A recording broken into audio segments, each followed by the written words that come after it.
Hello again, everyone. It's your favorite scruffy-looking scoundrel, the Crazy Carillion Solo Straight. Back again today with another episode of Never Tell Me the Odds. A few weeks ago, CG announced the Galactic Legend Jabba the Hutt. And in doing so, they have inadvertently caused some panic among some gamers who are going for this project. Now, I myself did a release of my speculation video a few weeks before that announcement. So I'll put that card up here in the top right hand corner now for anybody that's interested in my speculation video prior to them naming any requirements. And focus on is this guy right here, Gamorrean Guard, and kind of the uproar it's causing a little bit in the community.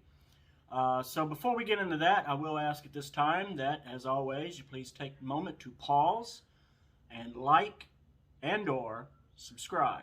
Okay? All right, so back to Gamorrean Guard here. So a lot of people are working on, going for Galactic Legend Jabba, and they're starting to realize within even the first 5 named requirements that CG's given us, you've got a pinch point of Gamorrean Guard. And what I mean by that is he is a store exclusive character. So when I say that, that means that there's characters in this game that are store exclusive. Between characters and ships, you can only get them in stores, right? You can't farm them using Cantina, Light, Dark Side, or Fleet Energies. So they become kind of pinch points whenever these projects come up. You might notice that a lot of characters are actually store exclusive characters.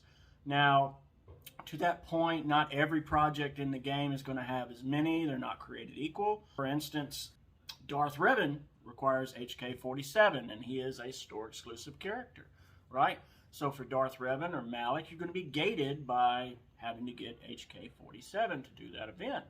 However, there's a lot of other bigger projects. If you look at Lord Vader or JMK, they consist of a lot of store exclusive characters and or ships. And then you even have those hidden gem ones, right? The ones that aren't really known or called out when you look at a character's requirements. For instance, Jedi Master Luke actually requires Cad Bane. And I say that because Cad Bane gets the Xandu Bloods pilot, which you need for Millennium Falcon. You need a Millennium Falcon for Jedi Knight Luke and Jedi Knight Luke for Jedi Master Luke. So, when you're looking at these projects, there's going to be a variety of a lot of well-known and documented store-exclusive characters, as well as those hidden ones that are mini projects that lead up to your big project. A moment to call out something you should be thinking about doing, whether you're a new player, mid-game player, or in-game player, is you want to be getting characters that are store exclusives. And I say that because you don't want to be facing a project coming up at some point that you don't have the ability to farm these characters. All right?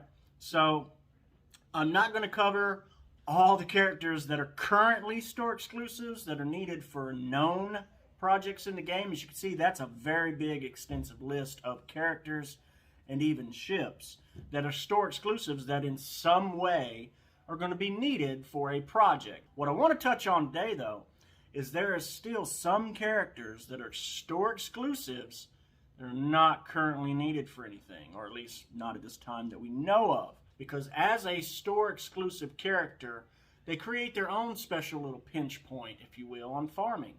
Because nobody wants to get to a project, nobody wants a new GL announced tomorrow, and they say you need a character that's a store exclusive, and now you're at the mercy of how often are they in the store, how much is that currency, and is that going to pull from other farm. So anybody playing this game, right, new, mid-game, in-game, doesn't matter. Take the time.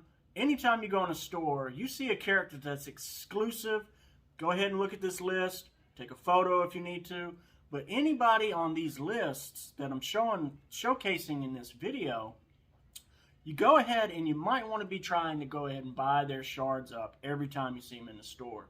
You might be like, well, it's a waste of currency, I need it for other things like gear or things like that. But I'm telling you, it's going to pay dividends in the long run when you're getting to a point and you want to work on something.